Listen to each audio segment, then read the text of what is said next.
This is the vlog for November 22nd, 2018. The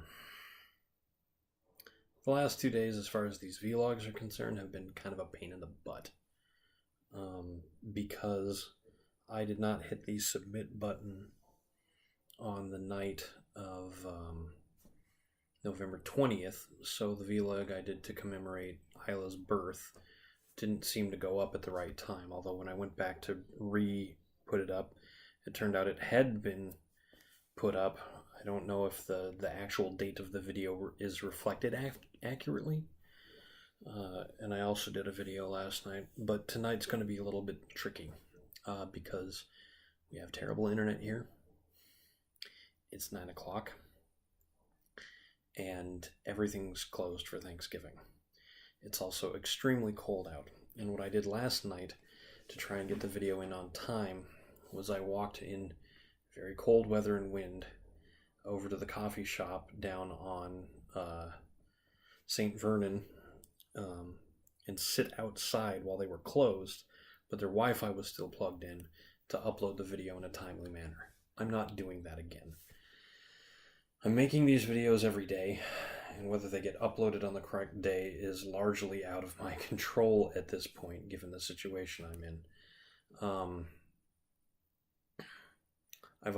This week I've already missed one day. I'm going to try and leave this thing plugged in for the 2 hours it will probably take to upload properly, but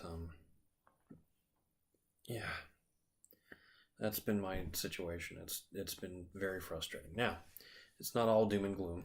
I was able to go over to my sister's today. She's finally home from the hospital, and although it is Thanksgiving, we have not done a Thanksgiving dinner. We actually went out for dinner because Anna and Chris desperately just needed to sleep and to rest when they weren't sleeping, because, you know, the baby is a baby and needs care every few hours and then sleeps for a while and wakes up and needs care, and that's going to be the cycle for them for a while.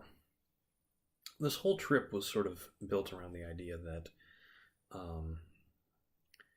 they would have had the baby last week and they would have gone through their whole initial thing, and they'd be a lot more settled in this week, and that just didn't work out. And so we're gonna maybe do a Thanksgiving thing on Saturday, but at this point we sort of want to make sure that those two are just in a good place and as stress-free as they can be. We don't want to be a burden to them. We don't want to try and get up in their kitchen and cook Thanksgiving. We can't really cook it here based on the way this place is set up.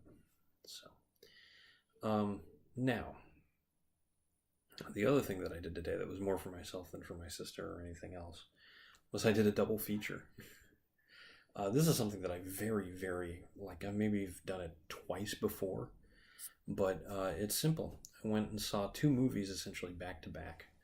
At 10 a.m. this morning, I saw Ralph Breaks the Internet, the sequel to Wreck-It Ralph. And at 1 o'clock in the afternoon, I believe, I saw Fantastic Beasts, The Crimes of Grindelwald, which was the right order to see them in. I think if I'd seen Crimes first, I would have been a little emotionally drained to go see a happy-go-lucky Disney movie. But seeing the Disney movie first put me in the mood to see another movie. So that worked out really well. Both of these films are great. Like, I recommend both of them.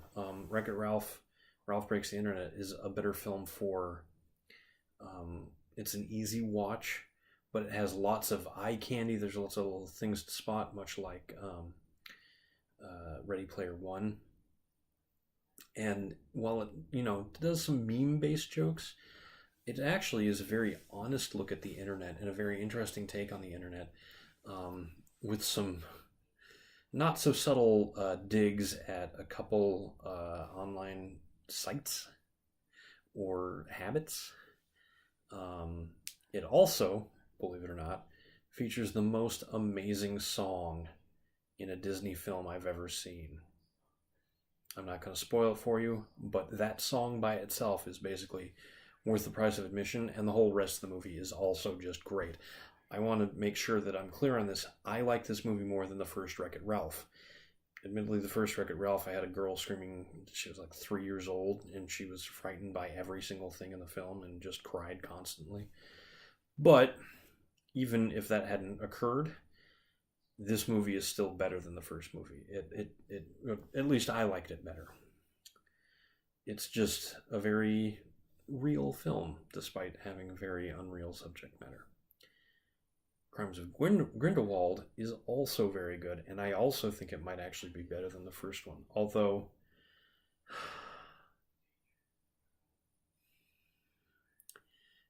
it's trying to do something different than the first movie. The first movie was just sort of this is what the wizarding world was like years ago, and this is what the world at large is when it comes to magic.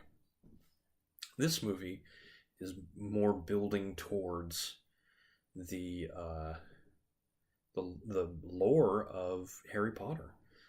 It features characters from Harry Potter in some minor and some fairly major roles, and it's, how do I put this? It's sort of amazing. The spectacle is really strong with it. It does more of the things that you sort of expect a Harry Potter movie to do, and it gives you that feeling of magic being magical. And it is sort of, it's a very interesting look at racism, to be perfectly honest, because the Harry Potter books have been, at their core, about a question of racism, which is how these 1% wizards treat those people without magical talent, like us, muggles, and they basically are dividing the world into a race, people with magic and people without.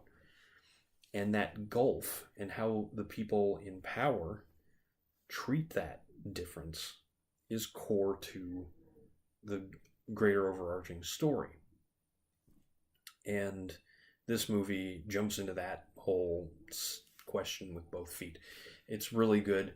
If you like Harry Potter, I definitely recommend it, even if you're only a casual fan. So long as you like the first Fantastic Beasts, I think this one does everything that movie did, except for the one thing is that it has a little bit less emphasis on Fantastic Beasts.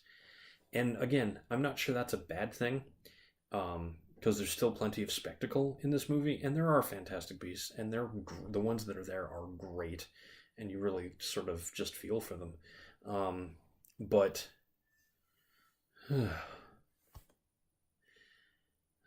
I am going to relax now. I'm going to try not to stress out about the upload rate on my YouTube videos, even though this one's gone long. I should just stop now and say, I'm Eric Spornitz, and tomorrow will be better.